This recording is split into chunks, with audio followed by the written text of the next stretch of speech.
That screech you hear when backing up your Model 3 does not mean your brakes are dead. It actually means your car is working exactly right. That noise just means your physical brakes are bored, cold, and need some grease. Here is the reality. Your Model 3 uses the electric motors to stop most of the time. This is called regenerative braking. Because the motors do the work, the actual metal brakes barely do anything. In a gas car, brakes get hot. That heat burns off water and keeps the metal clean. In your EV, the brakes stay cold. They never get hot enough to dry off the morning dew. They just sit there, cold and wet. This lets rust grow on the metal discs and water get into the moving parts. The noise happens because of something called pad shift. Your brake pads are not bolted down tight. They float inside a metal bracket. This lets them squeeze in when you push the pedal. When you drive forward, the wheel spins and pushes the pads against one side of the bracket. They sit there happy. But when you put it in reverse and tap the brake, the wheel spins the other way. It drags the pads across the bracket until they smack into the metal clip on the other side. On a normal car, this slide is silent because there is grease there. But on your Tesla, the brakes stay cool. The heat never bakes the grease in, and the rain washes it away. You end up with dry steel rubbing on dry steel. That tiny rub makes a vibration that turns into that loud screech. You do not need new parts to fix this. You just need to put the grease back.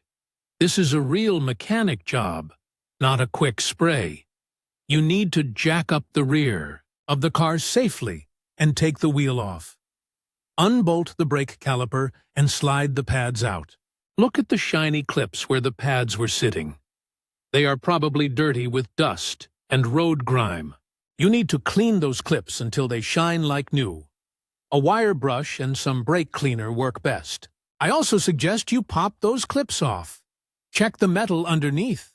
Rust likes to grow behind the clips. This rust pushes the clips out and pinches the brake pads. Wire brush that surface smooth before you put the clips back on. Now you need fresh grease. Do not use cheap copper paste or general grease. It will wash right off. You need a high-heat synthetic or ceramic brake lube. Something like Permatex Ceramic Extreme is good. It stays put in the rain but handles the heat if you ever have to slam on the brakes. Put a thin layer of this lube on the metal ears of the pads and the surface of the clips. Be very careful. Do not get any grease on the face of the pad or the brake disc. If you grease the face, your car will not stop. You only want grease where metal touches metal. Put it all back together. Now you have one last step. You need to scrub the rust off the brake discs. We call this burnishing. Find a safe, empty road with no traffic. Drive up to about 45 miles per hour. While you coast, shift into neutral. This is important. Neutral turns off the regenerative braking so the motors do not help. Press the brake pedal firm and steady until you stop. You will feel a difference. The car feels heavier because you are using the real brakes. Do this 5 or 6 times. Let the brakes cool for a minute between stops. This heats up the discs and scrubs the rust off. It leaves you with a clean, silent surface. If you ignore the noise, the rust gets thicker. The screech gets louder. Eventually, the pads will get stuck in the bracket. This ruins the brakes and costs you money for new rotors you should not have needed yet. Keep those slides greased and your rotors clean.